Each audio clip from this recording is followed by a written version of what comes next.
Warm welcome to a very new installment of Building an LGB Garden Railway.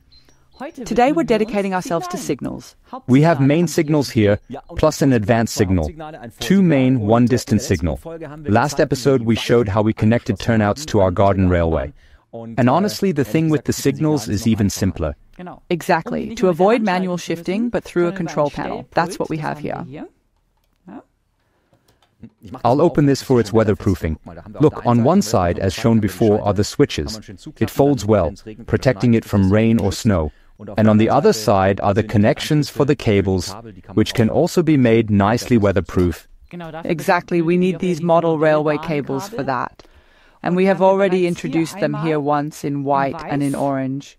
And that is here at once at A. Namely A, the first switch. Exactly, and the third for white, the white wire.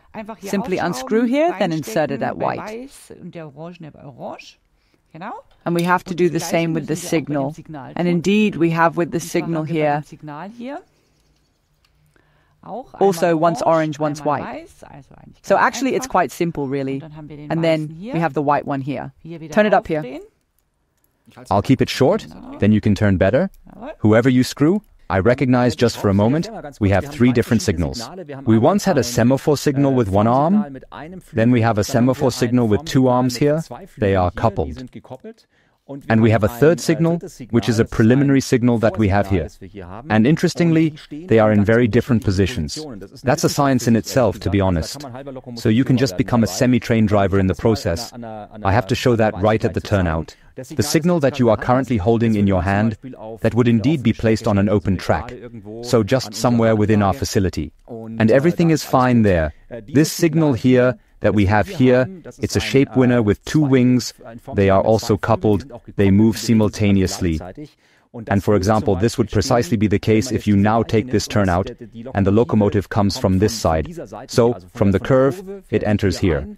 Then this signal would, for example, be here for this particular locomotive driver, so that he knows if it's green there, then he has to slow down because he is passing through this area here. And this signal here, it's an advanced signal. It would be strategically positioned where the locomotive driver cannot, in fact, see the main signal. That is, the one that is yet to come, where it's not visible due to trees, curves, or similar reasons. Mainly, it's curves, not trees. And that is, I believe, about 500 meters ahead. Not exactly sure, need to check. But roughly 500 meters is in front. And then it's folded like this. That's now red, now green, what we have, and then it folds. So the lovely, almost historic semaphore signals we have, you can couple them right away. While busy, it doesn't matter. I'll explain what needs to be done with this, because we have already shown that in the last episode with the turnouts. This control panel here, unlike the LGB train, does not need direct current. But this here requires alternating current. And indeed, the simplest way to get alternating current onto the system is with a so-called converter. This is a component from Marklin, for example, that one can buy. And with that, you simply take the electricity from this converter into the control panel. And then you need electricity for this converter. There's also this LGB power supply on the side, which can be shown in front of the camera again. This is also weatherproof, and thus the control panel is supplied. And now in theory one could also build a distributor here again with such a small clamp, and could also divert the current into the signal here. We have already prepared this here because we might want to have lighting as well, and then the lighting would also come through this converter, so that we have it here too. So, is everything connected so far? Sounds good. That means we can press the button and I'll do this up here. Where did we connect? On the one? Yo, hey, it was all witchcraft. Just 2 wires.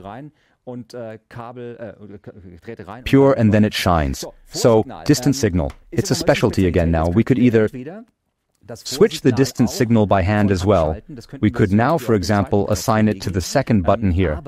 But both should actually switch simultaneously.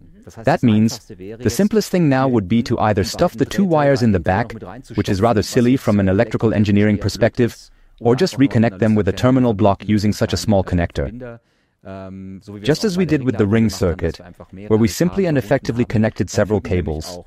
Then the pre-signal and the main signal would switch at the same time. Now I'm going to skim through it again anyway. Let's take a quick look. I'll do it on the second try. May I close this again? It's not rocket science. Opening it again. Already open on the B. Yes, and now, as mentioned, one could also wonderfully do it at the back on the same address, that is on A, on the same control panel position. Then you could switch both signals with a button. Another possibility, so they don't wobble in the system. By the way, there's something else. Indeed, at all turnouts, as shown last time, there were this part here of the system. I hope one can... I'll just put it aside for a moment. Can you see it better then? The rail sleepers are opened up here, so that we can slide this in here. I'll show that real quick. So here one could nicely plug in the signal and then screw it tight if the signal is supposed to stand at this position, for example. But perhaps that's the most unfavorable spot for a signal, preferring its placement on the open track.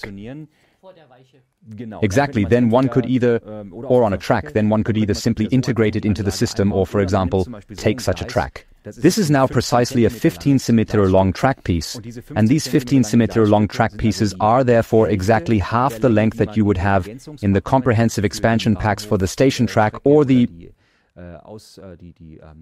track with the buffer stop. Then just plug it in there. There we have exactly the same recess. Then you can also build a mini segment where this signal is then firmly embedded. So this is the witchcraft, and we'll now put it into the system, into the C4, I'd say, right? We've already managed to do it last time, so he does understand a bit, and we'll take a look at that.